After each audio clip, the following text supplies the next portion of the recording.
جمال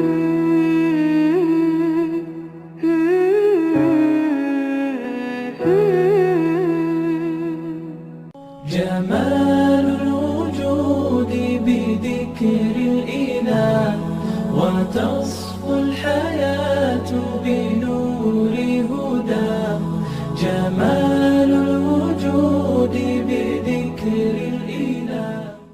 Orang kalau sakaratul maut itu kan sakitnya luar biasa ya. Dan kita tahu adegan sakaratul maut Rasulullah. Apa yang beliau panggil? Ummati, ummati. Umatku, umatku. Ketika beliau haji wada, apa yang beliau ucapkan? Sampaikan apa yang kalian dengar ini kepada umatku yang tidak mendengar, kepada kaum muslimin yang tidak mendengar. Akhirnya riwayat itu sampai kepada kita. Terus mikirin kita, hingga suatu hari Nabi lagi duduk bersama sahabat. Nabi bilang gini, wahai para sahabat, tahukah kalian siapa manusia yang paling dicintai oleh Allah dan aku juga mencintainya? Kata para sahabat, para nabi ya Rasul. Kata Rasul, kalau para nabi wajar dicintai oleh Allah, mereka itu adalah utusan-utusan Allah. Mereka dapat wahyu dari Allah. Mereka langsung berbicara dengan Allah seperti Musa, wajar dicintai oleh Allah. Tapi bukan itu maksud saya. Oh, kalau gitu para sahabat-sahabat Nabi seperti kami ya Rasul. Kalau kalian bertemu dengan aku, wajar jika Allah mencintai kalian. Wajar jika aku mencintai kalian karena kalian bertemu dengan aku. Dan kalian menjadi orang-orang yang langsung melihat mukjizatku. Tapi ada yang lebih dicintai oleh Allah daripada kalian. Siapa ya Rasulullah? Mereka adalah umatku yang datang setelah kalian. Mereka tidak pernah melihat aku, tetapi mereka beriman kepadaku dan mencintaiku, mengikuti sunnahku.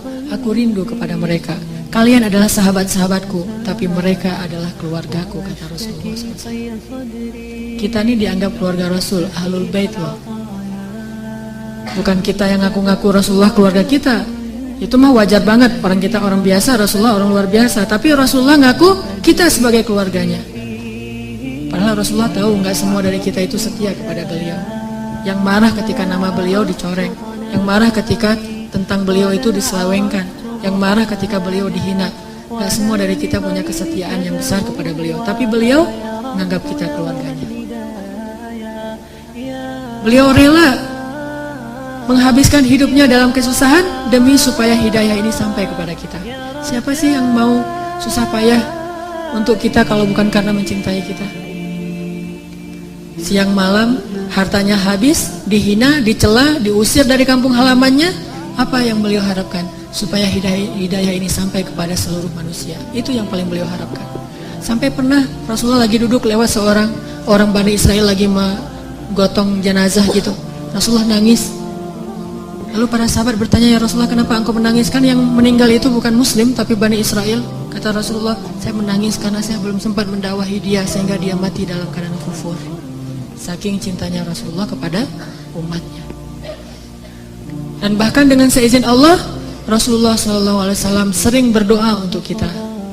Di antara doa-doa yang sering beliau ucapkan di malam hari ketika beliau tahajud. Beliau kalau tahajud itu bukan ngedoain diri sendiri, Allah masukkan saya ke surga, bukan.